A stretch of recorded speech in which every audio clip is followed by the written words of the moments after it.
Hello student, তোমরা যারা ক্যালকাটা ইউনিভার্সিটির আন্ডারে সেকেন্ড সেমিস্টারের ছাত্রছাত্রী আছো, তোমাদের জন্য আজকের ক্লাসটা খুবই গুরুত্বপূর্ণ।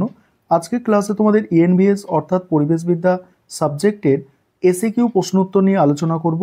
তোমাদের সম্পূর্ণ সিলেবাস থেকে অর্থাৎ 5টা যে ইউনিট আছে টোটাল, এই 5টা ইউনিট থেকে মোট 50টি গুরুত্বপূর্ণ এসএকিউ প্রশ্ন উত্তর অর্থাৎ 2 নম্বরের প্রশ্ন উত্তর নিয়ে আলোচনা করব। দেখো, প্রথম ইউনিট থেকে প্রথমে আলোচনা শুরু করছি। দেখো, আর যেগুলো অধিক গুরুত্বপূর্ণ তার পাশে স্টার দিয়ে চিহ্নিত করা আছে। প্রথম প্রশ্ন আছে, পরিবেশ শিক্ষার মূল ধারণাটি সংক্ষেপে লেখো। অর্থাৎ পরিবেশ শিক্ষা কাকে বলে? পরিবেশ শিক্ষা হলো একটি প্রক্রিয়া যার মাধ্যমে মানুষ প্রাকৃতিক পরিবেশ এবং এর সমস্যা সম্পর্কে জ্ঞান, দক্ষতা, মূল্যবোধ এবং সচেতনতা লাভ করে। এর মূল উদ্দেশ্য হলো পরিবেশের প্রতি একটি দায়িত্বশীল দৃষ্টিভঙ্গি তৈরি করা এবং পরিবেশগত চ্যালেঞ্জের মোকাবিলায় সক্রিয়ভাবে অংশগ্রহণ করা, যা একটি টেকসই সমাজ গঠনে সহায়ক। দ্বিতীয় প্রশ্ন আছে, পরিবেশ শিক্ষার দুটি গুরুত্ব উল্লেখ করো। পরিবেশ শিক্ষার দুটি গুরুত্ব, প্রথম হচ্ছে দেখো, এটি মানুষের মধ্যে পরিবেশ সচেতনতা বৃদ্ধি করে, যা পরিবেশ দূষণ ও অবক্ষয় রোধে সহায়ক। আর দ্বিতীয় হচ্ছে, এটি শিক্ষার্থীদের মধ্যে সমস্যা সমাধানের দক্ষতা তৈরি করে, যার ফলে তারা স্থানীয় ও বৈষয়িক পরিবেশগত সমস্যার টেকসই সমাধান খুঁজে বের করতে পারে। এই 3 নম্বর প্রশ্ন একদমই মোস্ট ইম্পর্টেন্ট প্রশ্ন। তিবলিসি ঘোষণা 1977 এর মূল লক্ষ্য কী ছিল? 1977 সালে জর্জিয়ার তিবলিসিতে অনুষ্ঠিত সম্মেলনে এই ঘোষণাটি গৃহীত হয়। এর মূল লক্ষ্য ছিল বিশ্বব্যাপী পরিবেশ শিক্ষাকে সমস্ত শিক্ষা ব্যবস্থায়, বলছে দেখো, বিশ্বব্যাপী পরিবেশ শিক্ষাকে সমস্ত শিক্ষা ব্যবস্থায় অন্তর্ভুক্ত করা এবং এর দর্শন, লক্ষ্য, উদ্দেশ্য ও নীতি নির্ধারণ করা। এটি পরিবেশ শিক্ষায় আন্তর্জাতিক স্বীকৃতির ভিত্তি স্থাপন করে এবং পরিবেশ শিক্ষার কার্যক্রমের কাঠামোর রূপরেখা দেয়। পরের প্রশ্ন হচ্ছে, পরিবেশ শিক্ষার দর্শন বলতে কী বোঝো? পরিবেশ শিক্ষার দর্শন হলো এমন একটি মৌলিক দৃষ্টিভঙ্গি যা মানুষ ও প্রকৃতির মধ্যে সম্পর্ককে সংজ্ঞায়িত করে। এর মূল ভিত্তি হলো মানবিক ও প্রাকৃতিক ব্যবস্থার পারস্পরিক নির্ভরশীলতা বোঝায় এবং একটি টেকসই ভবিষ্যৎ নিশ্চিত করার জন্য জ্ঞান ও মূল্যবোধের সমন্বয় করা। এর মাধ্যমে পরিবেশের নৈতিক মূল্যকে স্বীকৃতি দেওয়া হয়। তারপরের প্রশ্ন আছে কি? তারপরের প্রশ্ন, পরিবেশ সচেতনতা ও পরিবেশ শিক্ষার মূল পার্থক্য কী? পরিবেশ সচেতনতা হলো পরিবেশের সমস্যা সম্পর্কে প্রাথমিক জ্ঞান ও অনুভূতি। অন্যদিকে পরিবেশ শিক্ষা হলো একটি বৃহত্তর ও সুসংগঠিত প্রক্রিয়া যা কেবল সচেতনতা তৈরি করে না, বরং এই সমস্যাগুলির সমাধান করার জন্য প্রয়োজনীয় জ্ঞান, দক্ষতা এবং সক্রিয় অংশগ্রহণের প্রেরণা যোগায়। শিক্ষা সচেতনতার জন্ম দেয়। পরের প্রশ্ন আছে, দেখো, পরিবেশ শিক্ষার একটি সংজ্ঞা দাও। পরিবেশ শিক্ষার সংজ্ঞা ইউনেস্কোর মতে, বা প্রশ্নটা আসতে পারে ইউনেস্কোর দেওয়া সংজ্ঞা। ইউনেস্কোর মতে পরিবেশ শিক্ষা হলো এমন একটি প্রক্রিয়া যা মানুষের মধ্যে পরিবেশ সম্পর্কে সামগ্রিক জ্ঞান, ইতিবাচক মনোভাব এবং দায়িত্বশীল জীবনযাত্রার দক্ষতা গড়ে তোলে, যাতে তারা পরিবেশগত সমস্যার সমাধানে প্রস্তুত থাকে এবং টেকসই উন্নয়নে অংশগ্রহণ করতে পারে। পরের প্রশ্ন, পরিবেশ শিক্ষার উৎপত্তির ইতিহাস সংক্ষেপে লেখো। বলছে উৎপত্তির ঐতিহাসিক প্রেক্ষাপট সংক্ষেপে লেখো। পরিবেশ শিক্ষার ধারণাটি 20 শতকের মাঝামাঝি থেকে শুরু হলেও 1968 সালে ইউনেস্কোর কনফারেন্স এবং 1972 সালে স্টকহোম কনফারেন্সে এর আনুষ্ঠানিক ভিত্তি স্থাপন করে। কিন্তু 1975 সালে বেলগ্রেড চার্টার এবং 1977 সালে তিবলিসি ঘোষণায় পরিবেশ শিক্ষার মূল কাঠামো ও আন্তর্জাতিক মান্যতা দেয়। পরের প্রশ্ন আছে, পরিবেশ শিক্ষার দুটি উদ্দেশ্য। পরিবেশ শিক্ষার দুটি উদ্দেশ্য হচ্ছে জ্ঞান, একটা হচ্ছে নলেজ। শিক্ষার্থীকে পরিবেশ এবং মানুষের কার্যকলাপের সঙ্গে তার সম্পর্কে মৌলিক জ্ঞান প্রদান। বলছে তার সম্পর্কে মৌলিক জ্ঞান প্রদান করা, অর্থাৎ পরিবেশ মানুষের কার্যকলাপের মধ্যে যে সম্পর্ক, সে সম্পর্কে মৌলিক জ্ঞান প্রদান। আর হচ্ছে দক্ষতা, স্কিল, পরিবেশগত সমস্যা চিহ্নিত করা এবং সেই সমস্যাগুলির কার্যকর সমাধান খুঁজে বের করার জন্য প্রয়োজনীয় ক্ষমতা তৈরি করা। পরের প্রশ্ন আছে, দেখো, পরিবেশ শিক্ষাকে কেন আজীবন শিক্ষা প্রক্রিয়া বলা হয়? ভালো প্রশ্ন একটা। দেখো, পরিবেশ সমস্যাগুলির নিরন্তর পরিবেশ সমস্যাগুলি নিরন্তর পরিবর্তনশীল এবং নতুন নতুন চ্যালেঞ্জ নিয়ে আসে। এই সমস্যাগুলির মোকাবিলা করার জন্য একজন ব্যক্তিকে জীবনের প্রতিটি ধাপে নতুন জ্ঞান কৌশল মূল্যবোধ অর্জন করতে হয়। পরিবেশ সুরক্ষার ক্ষেত্রে নতুন আবিষ্কার বা নীতির সাথে মানিয়ে চলার জন্য এটি দরকার। তারপরে হচ্ছে দেখো পরিবেশ শিক্ষায় সক্রিয় অংশগ্রহণ কেন গুরুত্বপূর্ণ। পরিবেশগত সমস্যা কেবল তত্ত্ব দিয়ে সমাধান করা যায় না, এর জন্য বাস্তবে কাজ করা প্রয়োজন।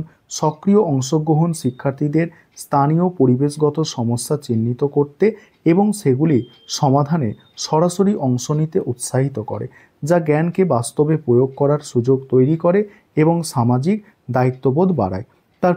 তারপরে ইউনিট 2 থেকে এবারে প্রশ্ন উত্তরগুলো।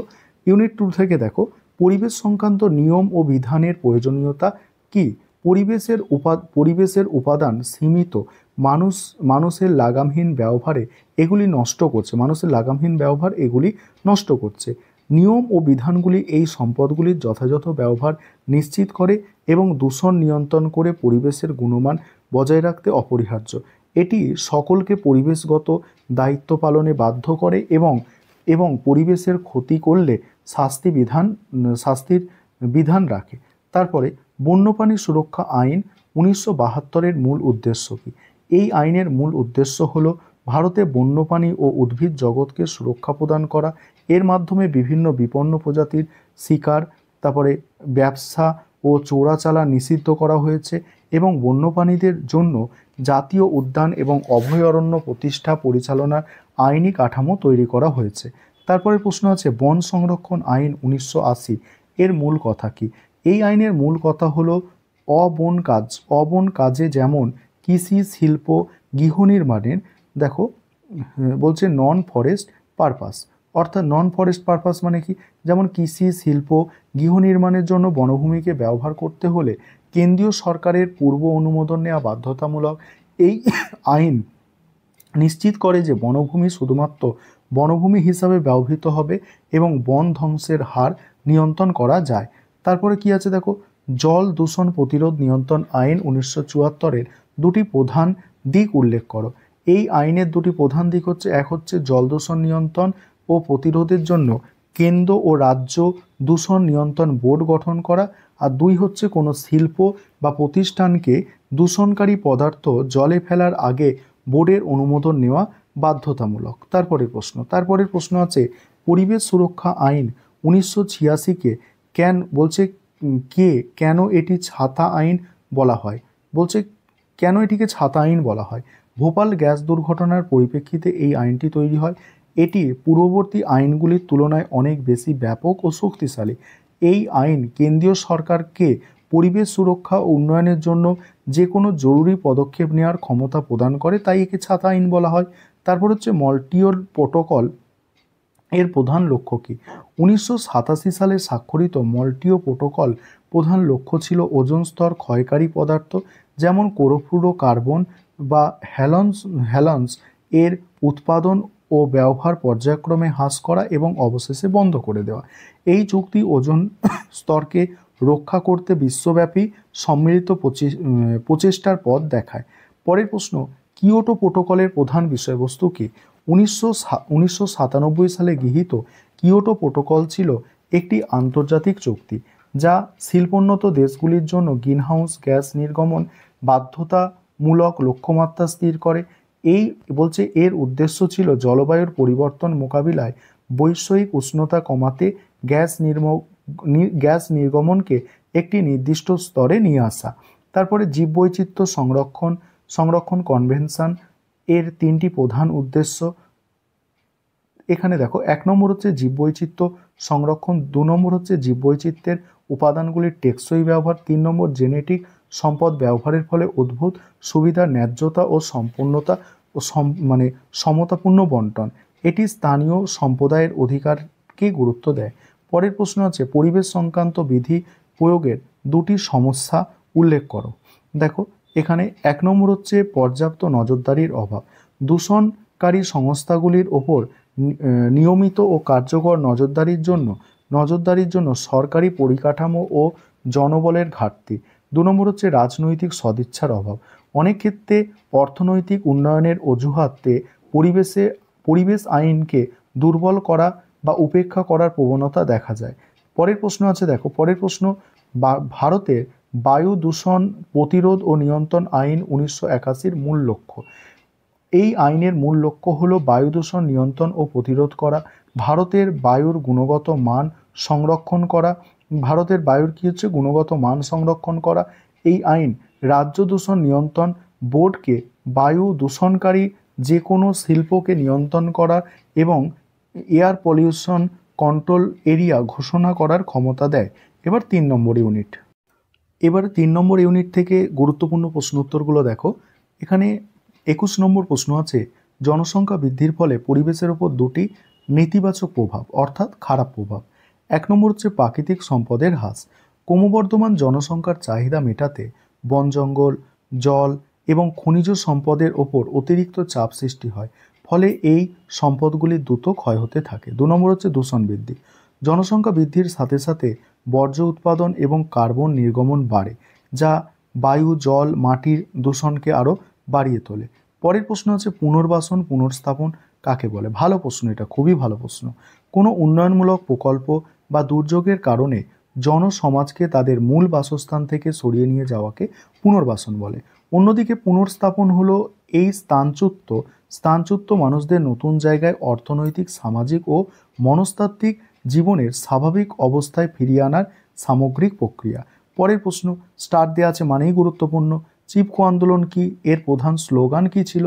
1970-এর দশকে উত্তরাখণ্ডে এই আন্দোলন ছিল বন সংরক্ষণের জন্য একটি অহিংস আন্দোলন। এর প্রধান স্লোগান হলো এর প্রধান স্লোগান ছিল কি দেখো, what do the forest bear, soil, water and pure air, অর্থাৎ জঙ্গলের উপকার কি? মাটি, জল এবং শুদ্ধ বাতাস। স্থানীয় মহিলারা গাছকে জড়িয়ে ধরে গাছ কাটা রোধ করতেন। তারপরের প্রশ্ন, বিষ্ণুই আন্দোলনের সংক্ষিপ্ত পরিচয় দাও। রাজস্থানের মাওয়ার অঞ্চলে প্রায় 300 বছর আগে এই আন্দোলন শুরু হয়েছিল। এই সম্প্রদায়ের ধর্মীয় নীতিতে গাছ ও পশুকে রক্ষা করা হয়।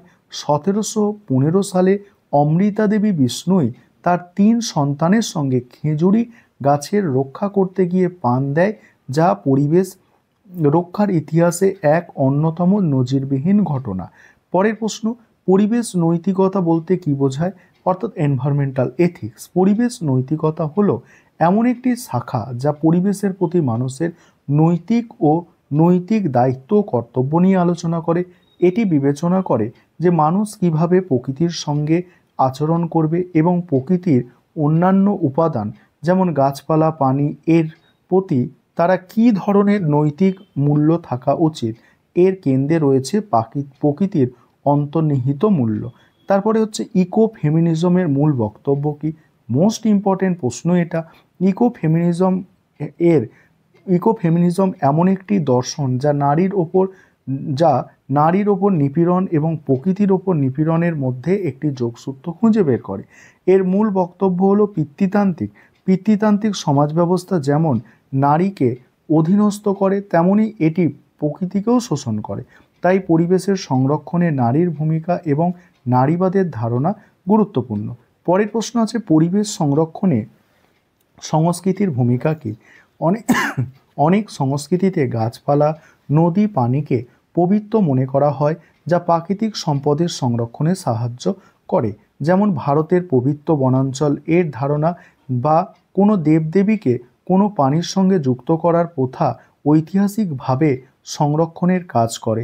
এই মূল্যবোধ পরিবেশের প্রতি শ্রদ্ধাবোধ তৈরি করে। পরের প্রশ্ন, মানব জনসংখ্যা বৃদ্ধির ফলে মানব স্বাস্থ্যের ওপর দুটি প্রভাব লেখো। 1 নম্বর প্রভাব, সংক্রামক রোগের বিস্তার। ঘনবসতিপূর্ণ অঞ্চলে জলবায়ুত্ব ও বায়ুবাহিত সংক্রামক রোগ যেমন কলেরা, যক্ষ্মা দ্রুত ছড়িয়ে পড়ে। আর 2 নম্বর হচ্ছে পর্যাপ্ত খাদ্যের অভাব, যে বিপুল জনসংখ্যার জন্য পুষ্টিকর খাদ্যের যোগান দেওয়া কঠিন হয়ে পড়ে, ফলে অপুষ্টির জনিত সমস্যা এবং দুর্বল জনস্বাস্থ্য দেখা দেয়। তারপরে পরের প্রশ্ন, বৃহৎ বাঁধ আন্দোলনের প্রধান কারণ কি ছিল? এই আন্দোলনের প্রধান কারণ ছিল বৃহৎ বাঁধ নির্মাণের ফলে সৃষ্টি পরিবেশগত ও সামাজিক সমস্যা, যেমন বিপুল সংখ্যক মানুষকে স্থানচ্যুত করা, বনাঞ্চল ও কৃষিজমি বিনষ্ট হওয়া এবং নদী বাস্তুতন্ত্রের ওপরে নেতিবাচক প্রভাব। নর্মদা বাঁচাও আন্দোলন এর একটা উদাহরণ। পরের প্রশ্ন আছে দেখো, সাইলেন্ট ভ্যালি আন্দোলন কেন হয়েছিল? এই আন্দোলনটি কেরালা রাজ্যের সাইলেন্ট ভ্যালি নামক একটি গ্রীষ্মমণ্ডলীয় চিরহরিৎ বনাঞ্চলকে রক্ষা করার জন্য হয়েছিল। এর উদ্দেশ্য হলো কুন্তিপুজা নদীর ওপরে একটি জলবিদ্যুৎ প্রকল্প নির্মাণ বন্ধ করা, যা ওই এলাকার বিরল প্রজাতির উদ্ভিদ ও প্রাণীজগৎকে বিপন্ন করত। এবারে 4 নম্বর ইউনিট থেকে গুরুত্বপূর্ণ প্রশ্ন উত্তরগুলো দেখো।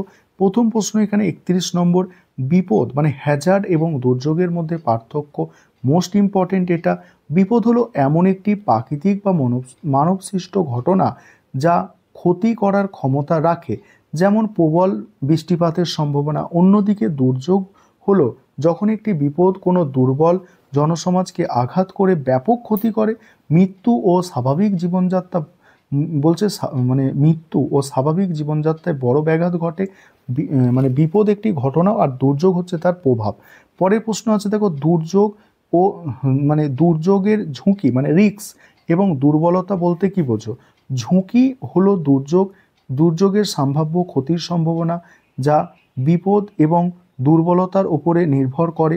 দুর্বলতা হলো এমন একটি পরিস্থিতি বা বৈশিষ্ট্য যা একটি জনসমাজকে বিপদের মুখে আরও বেশি ক্ষতিগ্রস্ত হওয়ার জন্য সংবেদনশীল করে তোলে, যেমন দুর্বল ঘরবাড়ি, দারিদ্র্য, অপ্রতুল স্বাস্থ্য ব্যবস্থা। তারপর হচ্ছে দেখো, প্রাকৃতিক দুর্যোগের দুটি উদাহরণ দাও এবং তার শ্রেণীবিভাগ উল্লেখ করো। বন্যা হচ্ছে একটা প্রাকৃতিক দুর্যোগ, আর হচ্ছে ভূমিকম্প হচ্ছে প্রাকৃতিক দুর্যোগ। জল সম্পর্কিত দুর্যোগ যেমন ভারী বৃষ্টি বা মেঘ ভাঙা বৃষ্টির ফলে সৃষ্টি। ভূমিকম্প এরকম পৃথিবীর ট্যাকটনিক প্লেটগুলির সঞ্চালনের ফলে সৃষ্টি হয়, যা ব্যাপক ক্ষয়ক্ষতি করে। তারপরে হচ্ছে মানব সৃষ্ট দুর্যোগের দুটি উদাহরণ। এটা কি ছিল? এটা হচ্ছে প্রাকৃতিক দুর্যোগের উদাহরণ। আর মানব সৃষ্ট দুর্যোগের উদাহরণ কি? মানব সৃষ্ট দুর্যোগ হচ্ছে ভোপাল গ্যাস দুর্ঘটনা, ফুকুশিমা পারমাণবিক বিপর্যয়, এগুলো। তারপর দেখো, দুর্যোগ ব্যবস্থাপনার দুটি প্রধান পর্যায় উল্লেখ করো। একটা হচ্ছে প্রতিরোধ ও প্রস্তুতি। সেখানে বলা হচ্ছে দুর্যোগ ঘটার আগে ক্ষয়ক্ষতি কমাতে ব্যবস্থা নেওয়া, যেমন জনসচেতনতা, আগাম সতর্কীকরণ ব্যবস্থা। আর হচ্ছে প্রতিক্রিয়া ও পুনরুদ্ধার।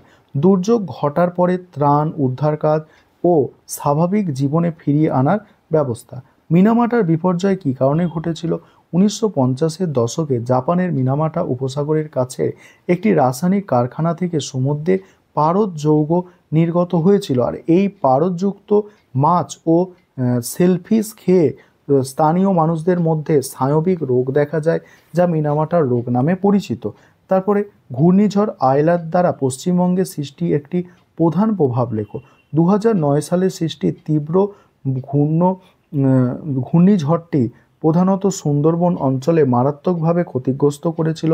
এর ফলে উপকূলীয় এলাকা লবণাক্ত জলের অনুপ্রবেশ ঘটে, কৃষি জমি তারপর পানীয় জল দূষিত হয়, যা দীর্ঘমেয়াদী অর্থনৈতিক ও পরিবেশগত সমস্যা তৈরি করে। তারপর কেদারনাথ বন্যা এর প্রধান কারণ কী ছিল? কেদারনাথ বন্যার প্রধান কারণ 2013 সালে উত্তরাখণ্ডে এই বিপর্যয়ের প্রধান কারণ ছিল মেঘভাঙা বৃষ্টি এবং আকস্মিক বন্যা। অতিরিক্ত বৃষ্টির ফলে ভূমিধস এবং নদীর জলের তীব্র স্রোত একসঙ্গে ধ্বংসাত্মক রূপ নেয়। হিমালয় অঞ্চলে অপরিকল্পিত উন্নয়ন এই বিপর্যয়ের তীব্রতাকে বাড়িয়েছিল। তারপর হচ্ছে দেখো, দুর্যোগের সতর্কতা ব্যবস্থা গুরুত্ব সম্পর্কে লেখো। দুর্যোগের সতর্কীকরণ ব্যবস্থার গুরুত্ব অপরিসীম। এটি সময় মতো বিপদ সংকেত প্রদান করে, যার ফলে জনসাধারণকে নিরাপদ স্থানে সরিয়ে নেওয়া যায়। এর ফলে ক্ষয়ক্ষতি ও প্রাণহানি বহুলাংশে হ্রাস করা সম্ভব হয়। তারপর দেখো, এবং দুর্যোগ মোকাবিলার জন্য পর্যাপ্ত প্রস্তুতি নেওয়া যায়। তারপর হচ্ছে সুনামি দুর্যোগের কারণ কি? সুনামি দুর্যোগের কারণ কি? সুনামির মূল কারণ হলো সমুদ্রের তলদেশে হঠাৎ করে ব্যাপক ভৌতিক আলোড়ন সৃষ্টি হওয়া, যেটাকে ভূমিকম্প বলে। সাধারণত সমুদ্রের তলদেশে শক্তিশালী ভূমিকম্প বা সমুদ্রের নিচে ভূমিধস ও আগ্নেয়গিরির অগ্নুৎপাতের ফলে এই বিশাল ঢেউ সৃষ্টি হয়। এবার ইউনিট 5 অর্থাৎ শেষ ইউনিট। এবার 5 নম্বর ইউনিট থেকে প্রথম প্রশ্ন অর্থাৎ 41 নম্বর প্রশ্ন আছে, পরিবেশ শিক্ষার আনুষ্ঠানিক পদ্ধতির দুটি উদাহরণ দাও। দুটি উদাহরণ হচ্ছে, দেখো, 1 নম্বর হচ্ছে স্কুল কলেজের পাঠ্যক্রমের পরিবেশবিদ্যা একটি বাধ্যতামূলক বিষয় হিসাবে অন্তর্ভুক্ত করা। 2 নম্বর হচ্ছে উচ্চশিক্ষায় পরিবেশ বিজ্ঞানে স্নাতক ও স্নাতকোত্তরের ডিগ্রি প্রদান করা। পরের প্রশ্ন আছে, পরিবেশ শিক্ষায় অনানুষ্ঠানিক পদ্ধতির উদাহরণ। 1 নম্বর হচ্ছে ইকো ক্লাব বা পরিবেশ ক্লাবগুলির মাধ্যমে নিয়মিত আলোচনা ও সচেতনতা শিবির আয়োজন। 2 নম্বর হচ্ছে শিক্ষা সফর, যেটাকে ফিল্ড ট্রিপ বলা হয়, বা প্রাকৃতিক পর্যবেক্ষণের মাধ্যমে সরাসরি অভিজ্ঞতা অর্জন। তারপরের প্রশ্ন দেখো, তারপরের প্রশ্ন আছে পরিবেশ শিক্ষাক্ষেত্রে ভূমিকাভিনয় কিভাবে সাহায্য করে। ভূমিকাভিনয়ের মাধ্যমে শিক্ষার্থীরা পরিবেশের সমস্যা বা সংরক্ষণের গুরুত্বকে একটি চরিত্রের দৃষ্টিকোণ থেকে অনুভব করতে পারে। এটি তাদের মধ্যে সহমর্মিতা তৈরি করে এবং পরিবেশগত সিদ্ধান্ত গ্রহণের ক্ষেত্রে তাদের ভাবনা ও সমস্যার সমাধানের কৌশল বিকাশে সহায়তা করে। তারপরে দেখো এনজিওগুলি পরিবেশ সুরক্ষায় কী ভূমিকা পালন করে। এনজিওগুলি সরকারি প্রতিষ্ঠানের বাইরে থেকে জনসচেতনতা সৃষ্টি, পরিবেশগত গবেষণা পরিচালনা এবং ক্ষতিগ্রস্ত অঞ্চলে সরাসরি কাজ করে। তারা সরকারকে পরিবেশ নীতি নির্ধারণে সাহায্য করে এবং প্রান্তিক মানুষদের পরিবেশগত অধিকারের জন্য সওয়াল করে। পরের প্রশ্ন হচ্ছে পরিবেশ সুরক্ষায় সরকারি প্রতিষ্ঠানের দুটি ভূমিকা।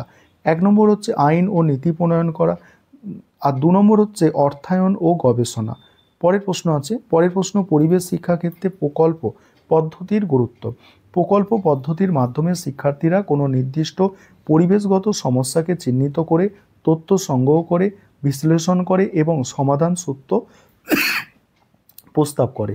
এটি তাদের মধ্যে গভীর গবেষণা, দলগত কাজ, বাস্তবভিত্তিক সমস্যার সমাধান করার ক্ষমতা তৈরি করে।